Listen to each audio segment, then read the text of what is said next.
කුක්විත් Darsha channel එකෙන් ඔයාලව සාදරයෙන් පිළිගන්නවා. ඉතින් අදත් අපි රසම රස බත් එකක් හදාගමුද? ඉතින් මේකට මම නම් රසකාරක මොකෝත් දාන්නේ නැතුව ඒ වගේම ගෙදර තියෙන දේවල් වලින් තමයි මම අද මේක හදන්න යන්නේ. හැබැයි මේක එක දවසක් හදාගෙන කෑවොත් ආයි අනිවාර්යෙන් සතියකට දෙපාරක් නම් හදනවමයි. මොකද ඒ තරම් රසයි. පේනවා නේද? දුන් නැගෙන තාලේ. ඉතින් වැඩි කතා නැතුව අපි යමුද මේක හදන්න.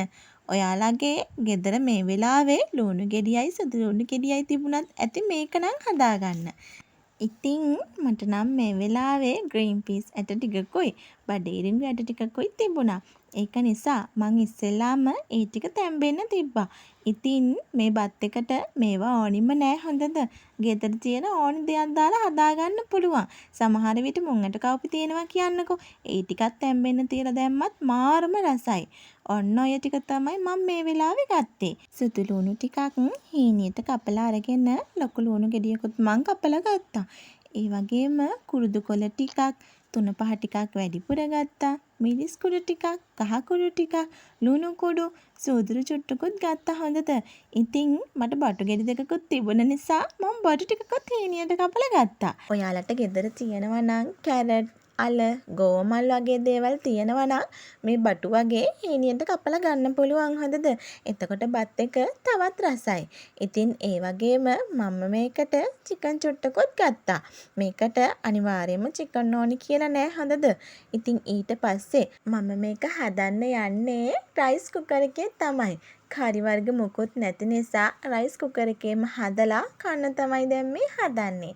ඔන්න ඉස්සෙල්ලාම මම තෙල් ටිකක් දාලා ඒ ටික රත් වෙගෙන එනකොට ඒකට සුදු ලුණු ටික එකතු කළා. ඊට පස්සේ ඒකටම කුරුදු කොළ ටිකත් එකතු කළා.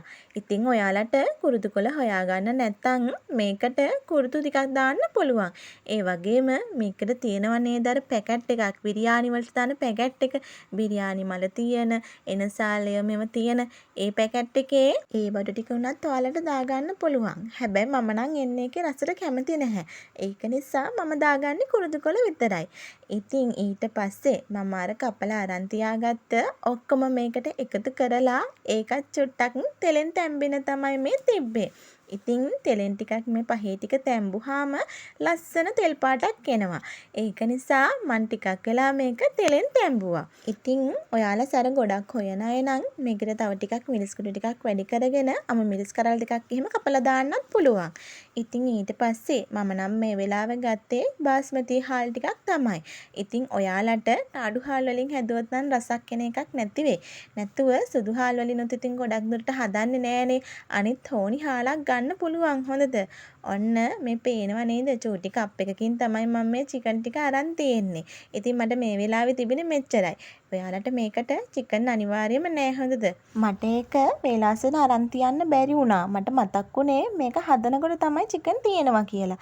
ඒක නිසා ඒකේ තාම අර අයිස් ගතිය ගිහින් නෑ. ඉතින් මං එහෙමම දැම්මා. ඒක හොදලා කරලා ඔක්කොම කරලා තියෙන නිසා අයිස් ටික කොහොමම දිය වෙයි නිසා. එහෙම දාලා ඇල් වතුර ටිකකුත් අපේ හාල් එකේ ප්‍රමාණයට වගේ දාලා චුට්ටක් තැම්බෙන්න මං රයිස් කුකර් එකේ මෝඩියත් වහලා ටිකක් වෙලා තිබ්බා. මේ ඔයාලට පේනව නේද? දැන් චිකන් කැරි ටික ඔක්කොම කැරිලා ගිහිල්ලා හොඳට උතුරගෙන එනවා. මේ වෙනකොට ගේ මාරම සුවඳයි. හරියට බිරියානි එකක සුවඳ තමයි ඉතින් එන්නේ. ඉතින් බිරියානි එකකට දාන පහේ ටිකනේ අපි දැම්මේ. හැබැයි මේකට මම යෝගට් මේකිලි වගේ දේවල් නම් දාන්නේ නැහැ. ඉතින් ඊට පස්සේ ඔන්න දැන් මගේ ග්‍රීන් පීස් ඇට ටික බඩේරිගු ඇට ටික තැම්බීගෙන එනවා. මං චිකන් කෑලි ටික වෙනම අයින් කරගත්තා. මොකද මං චුට්ටක් තම්බලා කන්න කැමති නැහැ. මම චිකන් කනවා නම් බෙදලා තමයි කන්නේ. ඒක නිසා මං ඒ ටික වෙනම අයින් කරගෙන ඒ ටිකත් බෙදගත්තා. මේ පේනව නේද? දැන් අපේ මේක හොඳටම තැම්බීගෙන එන්නේ. මේ වෙලාවේ අපි හාල් ටික එකතු කරනවා. ඒ එකතු කරලා ඔයාලා පොඩ්ඩක් බලන්න ලුණු ඇතිද? ඒ වගේම ගාන්ට හාල් වල ප්‍රමාණයට වතුර මදි නම් ආයි දාගන්න හොඳද?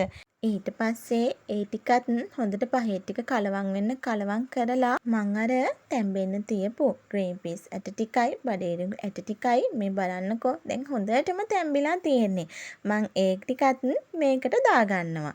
ඒ වගේමයි මං අර බැදගත්ත චිකන් ටිකත් මේකටම දාගන්නවා. මං අර කලින් කිව්වා වගේ චිකන් බෙදලා දාන්න ඕනි නෑ හොඳට. ඉතින් ඊට පස්සේ මම මේ ටික ඔක්කොම හොඳට කලවම් කරලා රයිස් කුකර් එක ටිකක් වහලා තියෙනවා. ඔන්න දැන් මගේ බත් එක ඉදිලා තියෙන්නේ. මේ වෙලාවේ දැන් කන්න තරම් සුවඳයි. ඉතින් රස්නේ පිටින් ආයි කරි වර්ග මොකුත් නැතුව කන්න පුළුවන් නියම බත් එකක් තමයි මේක. සුපිරිම සුපිරි. ඔයාලත් එක දවසක් හදලා බලන්න. ආයි අනිවාර්යෙන් හදනවා. මේකට තව ග්‍රේප්ස් ඒව මේවා කජු වර්ග ඒවත් දාගන්න පුළුවන් හොඳට. මට තීච්ච ටික තමයි මන් දැන් දාගත්තේ. දැන් තියෙන්නේ කන්න තමයි. ඔන්න ඉතින් චූටි ඩෙකොරේෂන් එකකුත් දැම්මා. කලින් හදලා තිබුණු චිලි පේස්ට් චුට්ටකුයි සෝස් චුට්ටකුයි දාලා චුට්ටක් ලස්සන කරගත්තා. ඇත්තමයි මාරම රසයි. ඔයාලත් හදලා බලන්නකෝ. හදලා බලලා මටත් කමෙන්ට් එකක් දාන්න. අපේ වීඩියෝ හොඳයි කියලා හිතනවා නම් අපිව සබ්ස්ක්‍රයිබ් කරලා, ලයික් කරලා, ෂෙයා කරලා, කමෙන්ට් කරලා අපිට සපෝට් එකක් ලබා දෙන්න.